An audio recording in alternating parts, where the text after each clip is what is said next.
En aquest vídeo el que anem a fer és treballar amb números en notació científica. Començarem passant el número de notació científica a número decimal i després operarem la suma, la resta, la multiplicació i la divisió.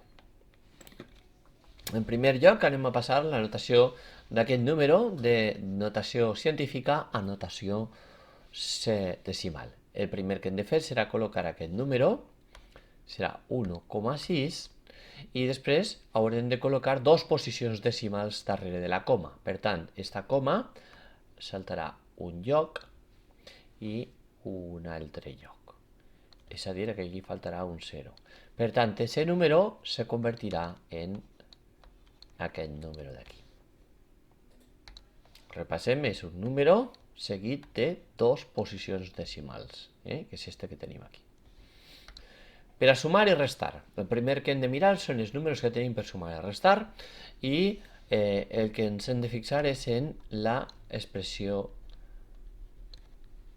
científica. En aquest cas han d'estar expressats en el mateix exponent. Aquí és 10 elevat a 2 i este és 10 elevat a 3. Per tant, hem de posar els dos números en la mateixa base.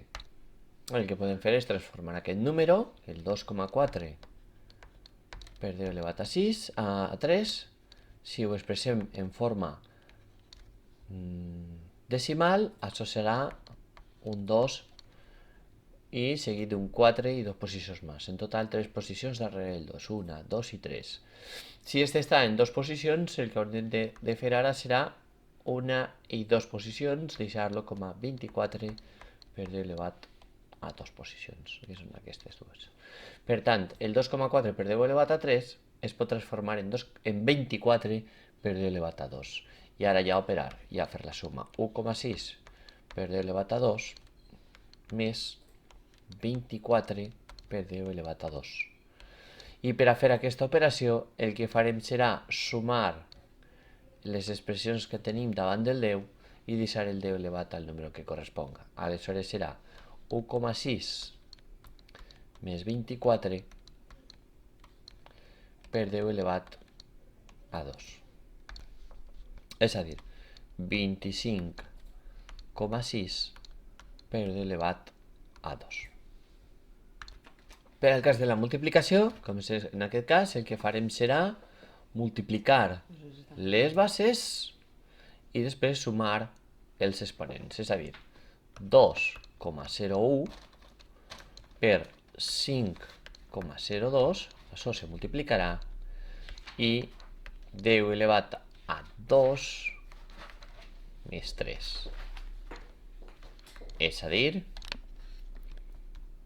10,54 per 10 elevat a 2 més 3, 5.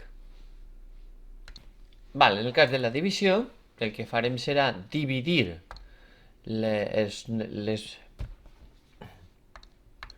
el cas de la divisió, el que farem serà dividir les parts decimals i restar les parts exponencials. És a dir, 2,02 partit 1,01 multiplicat per 10 elevat a 2 menys 3.